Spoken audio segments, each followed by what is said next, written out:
अगर आपका UGC net economics का सिलेबस कंप्लीट हो गया है और जब आप मॉक टेस्ट देते हो तो आपका स्कोर वहीं का वहीं है, आपके स्कोर बढ़ नहीं रहे हैं, इंप्रूव नहीं हो रहे हैं, वही सेम मिस्टेक्स आप बार बार करे जा रहे हो। अगर ये आपकी सिचुएशन है तो ये वीडियो आपके लिए बहुत ही ज्यादा इंपॉर्टेंट है। इस वीडियो में हम काफी सारी चीजें डिस्कस करेंगे, एलिमिनेशन, एक्यूरेसी, टाइम मैनेजमेंट से रिलेटेड काफी टेक्निक्स। उसके अलावा असर्शन एंड रीजनिंग एक बहुत बड़ा थ्रेट बना हुआ है, उसके लिए मैं एक बेहतरीन टेक्निक बताऊंगा जिससे आपकी असर्शन एंड रीजनिंग कभी गलत ही नहीं हो सकते। उसके बाद हम 30 सेकेंड्स एलिमिनेशन टेक्निक भी समझेंगे और इस वीडियो के बीच में सीरियस एस्पिरेंट्स के लिए 2 बहुत ही इंपॉर्टेंट बोनस है। वो बोनस गिफ्ट आप देख के बहुत ही ज्यादा खुश हो जाओगे, आपके कई महीनों की मेहनत मैंने उसमें बचा दी है। तो आइए वीडियो में आगे बढ़ते हैं। ठीक है, सबसे पहले बात करते हैं why MCQ strategy decides UGC net rank. अब सिंपल है, क्या स्टूडेंट्स क्या करते हैं, knowledge is useless without MCQ skill. वो कॉलेज लेवल एग्जाम्स को ही समझते हैं, मतलब ये समझते हैं कि जिस तरह से कॉलेज में पढ़ना था वैसे ही यूजीसी नेट में पढ़ के अगर हम चले जाएंगे तो एग्जाम क्या है, एमसीक्यू ही तो सॉल्व करना है। वहीं पर गलती होती है, उसी को समझते हैं। Many students know the answer, उनको आंसर पता होता है, but very few select correct option under pressure. तो टाइम का प्रेशर तो रहता ही है, कंसेप्ट का भी प्रेशर रहता है, पर सबसे बड़ी प्रॉब्लम पता है क्या रहती है, बच्चे उस टाइम समझ ही नहीं पाते हैं क्योंकि ऑप्शंस कंफ्यूजिंग होते हैं। ये वीडियो यूजीसी नेट की 7 वीडियो सीरीज का 6th पार्ट है, आप इसमें देख सकते हैं। इसके पहले 5 पार्ट में सब्जेक्ट वाइज चीजें भी कवर की है, micro, macro, stats, econometrics, growth and development, Indian economy, इस टाइप से। अब क्या चीज है जो आपकी रैंक को डिसाइड करती है? पहला है एक्यूरेसी, किस एक्यूरेसी से आप क्वेश्चन लगा सकते हो। अब इस एग्जाम में नेगेटिव मार्किंग तो होती नहीं है, बट नेगेटिव मार्किंग नहीं है इसका मतलब ये थोड़ी ना हम कुछ भी लगाएंगे तो आंसर सही हो जाएगा, तो एक्यूरेसी मैटर करती है। दूसरा है स्पीड, क्योंकि टाइम लिमिट रहती है, न्यूमेरिकल्स भी रहते हैं, असर्शन रीजनिंग भी है, तो आपको स्पीड चाहिए होती है जो इजी क्वेश्चन है एटलीस्ट उनको फटाफट करने की। तीसरा होता है डिसीजन मेकिंग, जब ऑप्शन आप 50-50 में फंसोगे तो कौन सा चूज करना है कौन सा नहीं करना है, ये बहुत ही ज्यादा इंपॉर्टेंट हो जाता है। तो यहां पर जब हम समझते हैं कि यूजीसी नेट जो है ना वो क्रैक किया जाता है ऑप्शन से, नॉट सिलेबस से। मतलब जब भी आपने पढ़ाई की तो उसमें आप देखो कि इनमें से क्या ऑप्शंस बन सकते हैं। फॉर एग्जाम्पल यहाँ पे बहुत सारे क्वेश्चंस हैं, जैसे माइक्रो इकोनॉमिक्स का कोई क्वेश्चन देख लेते हैं। अब स्लट्सकी की थ्योरम है और हिग्स की थ्योरम है, दोनों का सब्स्टिट्यूशन इफेक्ट है, दोनों में बहुत स्लाइटेस्ट ऑफ डिफरेंस है। वहीं पर अगर मैं गिफन गुड्स को ऐड कर देता हूं तो कॉम्प्लेक्सिटी और बढ़ जाती है।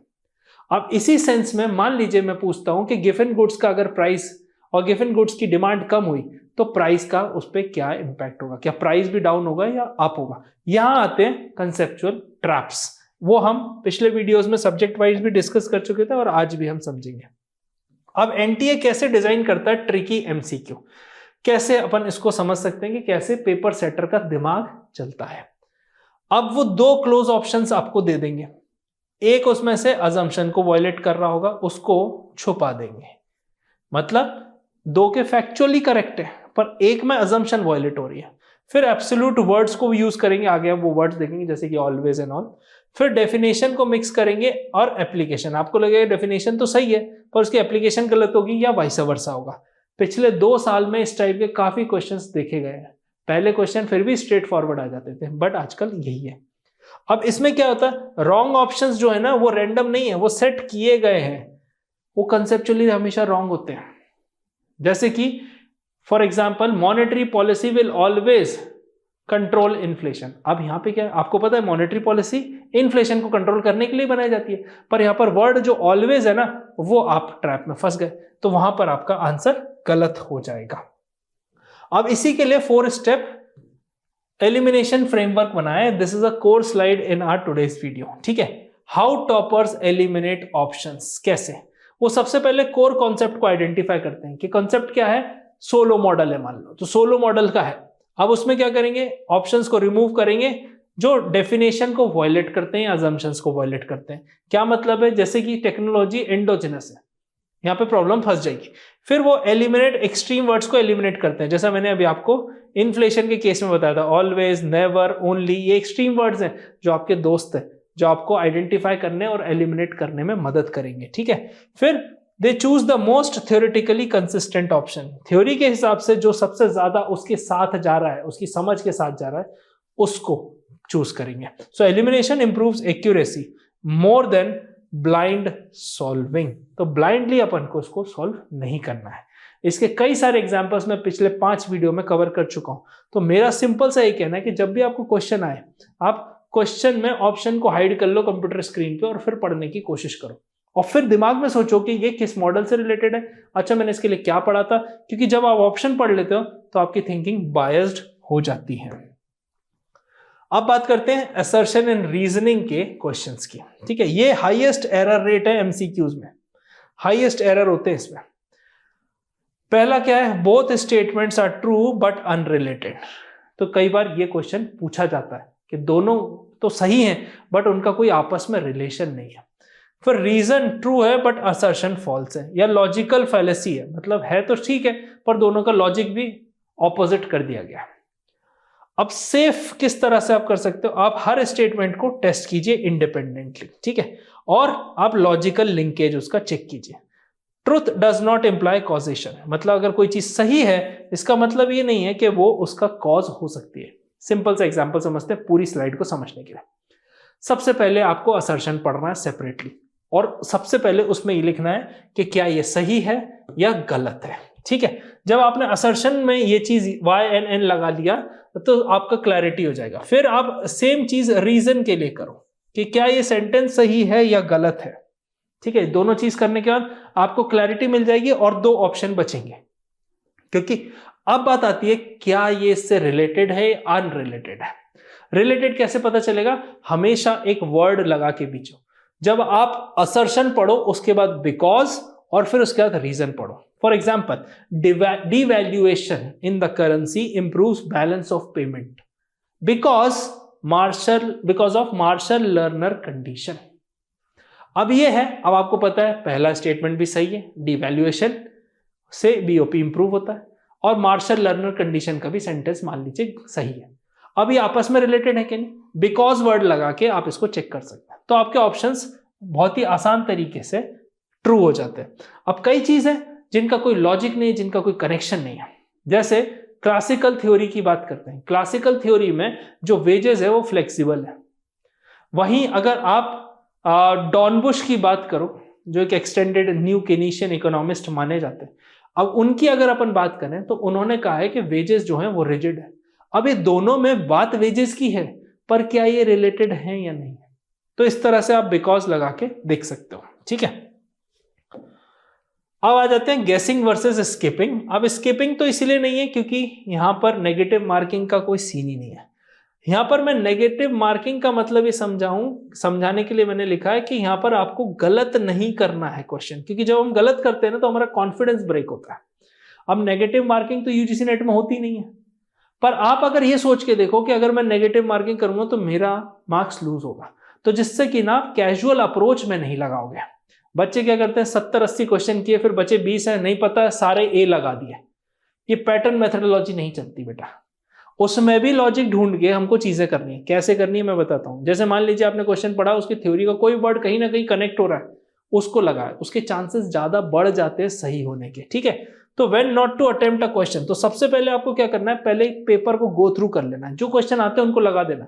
35 से 40% क्वेश्चन आपको आसानी से बन जाएंगे। ठीक है, so you can eliminate at least 2 option, वो आपका फर्स्ट अटेम्प्ट में आप उसको मार्क कर दो। ठीक है, अब स्किप क्या करना है फर्स्ट राउंड में, कि जहां पे एलिमिनेशन पॉसिबल नहीं हो रहा है उसको करना है, या फिर प्योर गैस ही चल रहा है, फैक्चुअल इंफॉर्मेशन आता है नहीं आता छोड़ना है। ठीक है, एग्जाम की रियलिटी क्या है, अगर आपने एक रॉन्ग गैस कर दिया ना तो आपके आगे के 2 क्वेश्चन खराब हो जाते हैं। कैसे, मार्किंग से नहीं होते, आपका कॉन्फिडेंस डाउन हो जाता है, आपको लगता है यार ये गलत हो गया।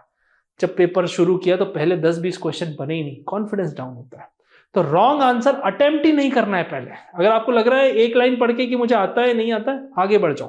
पहले 35 to 40 क्वेश्चंस आपको लगाने ही हैं। वो कैसे बनाने हैं मैं आपको बताता हूं। 120 मिनट्स का पेपर है, 100 क्वेश्चन से स्ट्रेटेजी मैटर करती है। फर्स्ट राउंड में इजी क्वेश्चन करने, 1 घंटा उसमें बिताना है। इजी क्वेश्चन मतलब जो आपको आते हैं, जिसको लेकर आप कॉन्फिडेंट हो। सेकंड राउंड में क्या करना है, असर्शन, रीजनिंग हो गए, न्यूमेरिकल हो गए। 2 मिनट से ज्यादा किसी न्यूमेरिकल पे नहीं लगाना। अगर आपको लग रहा है 90 सेकंड में इसका आंसर नहीं आ रहा, छोड़ देना है, क्योंकि वापस आएंगे, बाकी के 30 सेकंड्स हम तब यूज करेंगे। और फिर फाइनल रिव्यू करना है, मतलब जो चीज हमें बिल्कुल ही नहीं आती उनको गैस वर्क कैसे करना है, क्या लॉजिक लगा के करना है। अब इमोशनली किसी भी क्वेश्चन के साथ अटैच नहीं होना, क्योंकि अगर आप इमोशनली अटैच हो गए तो आपका टाइम वेस्ट हो जाएगा, ठीक है। अगर आप सीरियस एस्पिरेंट है ना, तो मैंने आपके लिए 400 प्लस पेजेस का एक रिविजनरी नोट्स बनाया, माइक्रो मैक्रो से लेके पूरे 10 सब्जेक्ट का, जो आपका रिविजन में हेल्प करेंगे, जो आपकी पूरी हेल्प करेंगे कैसे आपको किस डायरेक्शन में कौन से टॉपिक्स पढ़ने हैं, क्या चीज उसमें कवर करनी है, इस तरह से उसको बनाया हुआ है। नीचे दिए गए सपोर्ट नंबर पे आपको फ्री ऑफ कॉस्ट मिल जाएगा। इसके अलावा फॉर्मूला शीट अगर आपको चाहिए तो भी सपोर्ट नंबर पे आपको मिल जाएगी, जिसमें मैंने एक एक सब्जेक्ट के जो यूजीसी नेट के हिसाब से फॉर्मूलाज है ना, वो उसमें ऐड किया है। तो आपको इकट्ठा इतनी मेहनत नहीं करनी पड़ेगी, अलग अलग फॉर्मूलाज इकट्ठा करके यहाँ पर आपको एक साथ ही मिल जाएगा। अब आते हैं हम पीवाईक्यू ड्रिवन एमसीक्यू पे। अगर आप हमारे बैच के स्टूडेंट हो तो आपके पास टॉपिक वाइज पीवाईक्यूज होंगे, नहीं है हार्ड कॉपी में, ये आपके पास पहुंचते हैं अगर आपके बैच में या आपके पैकेज में है तो। अब इन टॉपिक वाइज पीवाईक्यूज अगर आपके पास नहीं भी हैं तो आप पिछले 2-3 सालों के टॉपिक वाइज निकाल लो कि ये माइक्रो में कंज्यूमर डिमांड के 3-4 तरीके के क्वेश्चन आते हैं, ऐसे ही मार्केट स्ट्रक्चर से इस टाइप के क्वेश्चन आते हैं, ये आपको समझना है। सेकंड क्या करना है, analyse why wrong options are wrong. तो जनरली क्या होता है, स्टूडेंट्स टेस्ट देते हैं पर उसके बाद उनको एनालाइज नहीं करते, उसको रिव्यू नहीं करते, देखते नहीं है, क्योंकि इस बार इस क्वेश्चन का रॉन्ग आंसर अगले बार हो सकता है वो क्वेश्चन के फॉर्मेट में आ जाए। जैसे गिनी कोएफिशिएंट है, आपको देख के पता चल गया अगर गिनी कोएफिशिएंट की वैल्यू 1.2 है तो वो आंसर गलत है, पर गिनी कोएफिशिएंट एक इंपॉर्टेंट कॉन्सेप्ट है जो यूजीसी नेट ने पूछा है, तो अगले साल हो सकता है क्वेश्चन बन के आ जाए, ठीक है। Maintain an error notebook. Error notebook बनानी 3 तरह की, जैसे पहला है कंसेप्चुअल एरर, जैसे असर्शन एंड रीजनिंग में प्रॉब्लम आ रही है। दूसरा आता है फैक्चुअल एरर, जिसमें आप मैचिंग में फंस रहे हो, कमिटी का नाम हो गया, कोई डेटाबेस हो गया, या फिर कोई थ्योरी दी है किसी इकोनॉमिक्स के साथ मैचिंग में प्रॉब्लम आ रही है। और तीसरा आपका न्यूमेरिकल एरर्स है, जहां पे फॉर्मूला के साथ आप स्ट्रगल करते हो। तो एरर नोटबुक आपको हेल्प करती है कि आप किस टाइप के क्वेश्चंस में बार बार गलती कर रहे हो, जिससे कि आप आगे ना करो। फिर आता है रिवाइज मिस्टेक्स वीकली। हर वीक आपको देखना है कि किस तरह की सिमिलर गलती हो रही है, क्योंकि टेस्ट बाय टेस्ट आपको इंप्रूव करना है। Solving MCQs without analysis is a time waste. तो ज्यादा टेस्ट के पीछे मत भागो, जैसे हम हमारी टेस्ट सीरीज में 5000 एमसीक्यूज देते हैं। अब इससे ज्यादा बच्चे बोले और चाहिए सर, बुक्स चाहिए, क्लास में पूछते हैं, इतने के पीछे मत भागो, इतने कर लो, उसको एनालाइज कर लो, आपका सिलेबस वैसे ही कंप्लीट हो जाएगा, ठीक है। Final takeaway, MCQ temperament, okay, for NET toppers. क्या सही है क्या गलत है, इसी में आपके लिए इकोहॉलिक्स आता है। अब किस तरह से मैं समझाता हूं आपको। आपके लिए एक ना फ्री साइकोमेट्रिक टेस्ट है, वो साइकोमेट्रिक टेस्ट आपको बताएगा कि आप प्रिपरेशन में कहां गलत जा रहे हो, कहां पे आपको कंसेप्चुअल एरर आ रहा है, कौन सा सब्जेक्ट वीक है, रिवीजन में प्रॉब्लम है, टेस्ट में प्रॉब्लम है, कहां प्रॉब्लम है। वो 50 से 60 क्वेश्चंस का एक फॉर्म है, 8 से 10 मिनट लेता है। रिपोर्ट ऑटोमेटिकली आपके व्हाट्सएप नंबर पे आएगी, पूरी डिटेल रिपोर्ट आएगी, जो आप बाद में चाहो तो मेरे साथ डिस्कस कर सकते हो, वो भी फ्री ऑफ कॉस्ट है, सपोर्ट नंबर पे मांग लेना, ठीक है। अब जेआरएफ होल्डर जो होते हैं, जिनकी रैंक आती है, वो किस तरह से सोचते हैं ये देखते हैं, ठीक है। वो काम होते हैं डिसीजन मेकिंग, मतलब उनका जब वो डिसीजन मेकिंग कर रहे होते हैं क्वेश्चन में, तो वो रिलैक्स होके आंसर ढूंढते हैं। वो एलिमिनेशन पे अपना पूरा जोर लगाते हैं कि ऑप्शंस को रिजेक्ट करते करते, और fewer attempts but higher accuracy. Test के पीछे नहीं भागते, कम टेस्ट देते हैं बट एक्यूरेसी के पीछे जाते हैं। और नो पैनिक गेसिंग, मतलब गेस वर्क भी करना है क्योंकि नेगेटिव मार्किंग नहीं है, फिर वो पैनिक में गेस नहीं करते। वो सोचते हैं, लॉजिक देखते हैं, सोचते हैं कि कितना ज्यादा ये करीब है मेरी नॉलेज से, उसके हिसाब से गेस वर्क करते हैं। So UGC NET is not about attempting more, it's about choosing better. इसका आप ध्यान रखना। आई होप आपको वीडियो पसंद आई होगी। जो भी मैंने आपको कमेंट किया है वो आपको इस नंबर पे मिल जाएगा, सपोर्ट नंबर पे भी। और ये यूजीसी नेट सीरीज का 6th वीडियो था, पहले 5 आप चाहो तो देख सकते हो, आपको काफी हेल्प होगी सब्जेक्ट वाइज स्ट्रैटेजी समझने में। डोंट फॉरगेट टू सब्सक्राइब, क्योंकि अभी आने और बाकी हैं काफी सारे वीडियोस। मिलते हैं अगले वीडियो में। जय हिंद।